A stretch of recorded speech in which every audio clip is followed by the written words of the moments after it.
You could go out and spend thousands and thousands and thousands of hours learning Greek and Hebrew and Aramaic and just verifying every translation choice that they did and just going through start to finish and just checking it all. You're just like, I gotta check everything myself. That's not practical. That's ridiculous, right? Now, obviously, a few people are going to do that, and obviously a few people should do that. But at the end of the day, though, it's really not practical to tell you, well, you're not really going to know for sure that the King James is right until you verify that all yourself. At the end of the day, you're trusting someone.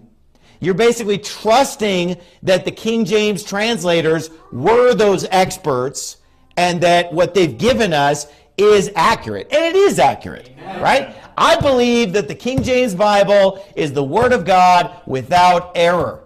And so there's nothing in the King James that's wrong or inaccurate or that's going to lead you astray. The King James Bible is right. Okay? You don't need to learn Hebrew. You don't need Greek because thankfully someone already did that for you. You've got these King James translators. They had all that expertise and knowledge, and they produced this amazing translation, which is probably the best translation that's ever existed, in the history of mankind. It's really the par excellence translation of the Bible in the entire world. And there are a lot of other great translations in other languages, but I mean, come on, this is the best one. This is the big one.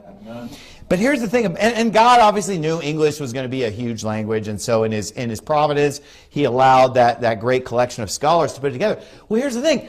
There are other groups of scholars that have put together other Bibles for you. The NIV, the New American Standard, the ESV, or whatever. And at the end of the day, who do you listen to? Who are you going to trust, right? Are you going to go for the King James, or are you going to go for one of these modern versions? And you can see right away how you cannot necessarily verify everything in life yourself, because you're not going to probably go out and learn Greek and Hebrew to try to get to the bottom of this, right? You're going to have to use some wisdom and listen to some wisdom of some people that are explaining to you why you should be King James and not these modern versions. And obviously there are a lot of great arguments for the King James that are biblical, like the fact that God has promised to preserve his word. Right. And so if God promised to preserve his word, then if we have to dig up some archaeological finding of a new, different text, that must not be the word of God. And the traditional text that everybody's been using and preaching from for centuries, that's obviously the true word of God. Okay, and you could also just look at some comparisons of verses, and you start comparing scripture with scripture, and you figure out